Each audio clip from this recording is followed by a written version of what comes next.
How's it going, everybody? Hope you're all doing well. So today, we're gonna be diving into weapons cleaning kits for your bug out bag or your get home bag, right? What do you need? Now, there's a lot of controversy on this because I've seen a lot of comments and a lot of other stuff is, no, you don't need this, or yes, you absolutely need a full kit.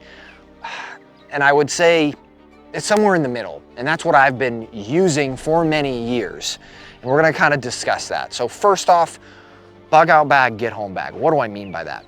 Realistically, if you break that down, it is getting from point A to point B in a timely and efficient manner.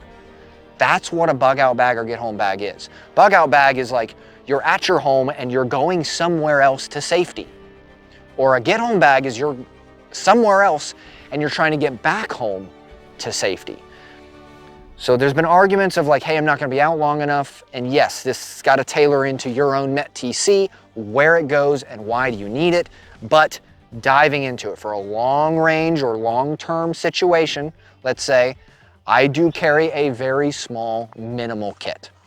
Minimal being not a lot going on. So this also kind of encompasses everyday carry use too, because here's my kit. It is very small, super lightweight, doesn't take up a lot of space.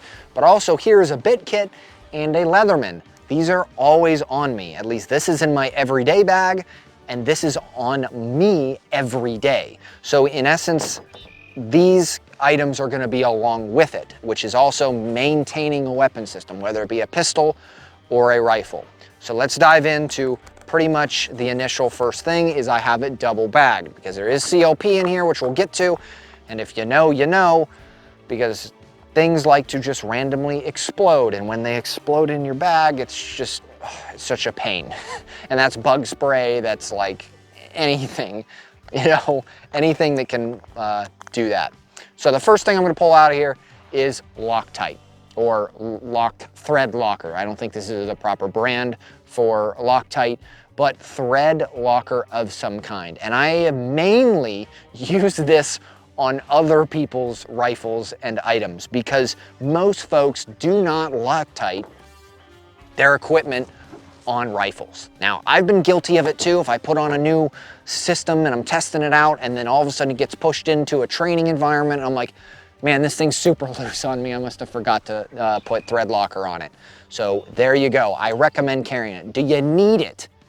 Probably not, no. Just remember to thread lock all your stuff and then there you go. You can cut out 0.3 ounces out of your pack, right? Next is a broken shell extraction tool. These are one of these tools that when the back half of a case ruptures or pulls off, your bolt, say, rips off the back half, but leaves the rest of the casing inside, that's kind of a catastrophic failure. If you do not have this, it is very hard to get that out. You're like, oh, I'll just use a multi-tool.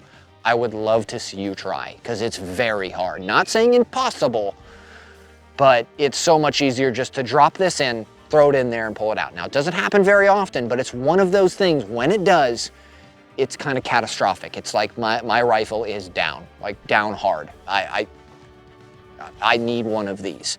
So it's so lightweight, easy to put in there. I always carry them in my military kits and even my civilian or my bug out bag, get home bag, stuff like that. Next, of course, is CLP. This is just the Otis kits. It's a small little OCP, you know, squeeze tube, I guess you could say. Fairly works really well. It's just so small and compact. It works out really easy. Next is a small wire, you know, pull through brush, I guess you could say, or an eyelet. This is mainly for cleaning the barrel. Now, of course, some folks know that I carry rods on my rifle. Yes, but what if I'm not with this particular rifle? There's a couple other rifles I have it on there too. But if you don't have a rod capability, there's two, there's one on either side. If you don't have that capability, it's kind of annoying to clean that barrel, especially if you get something in it, like a barrel obstruction or something like that. These can assist.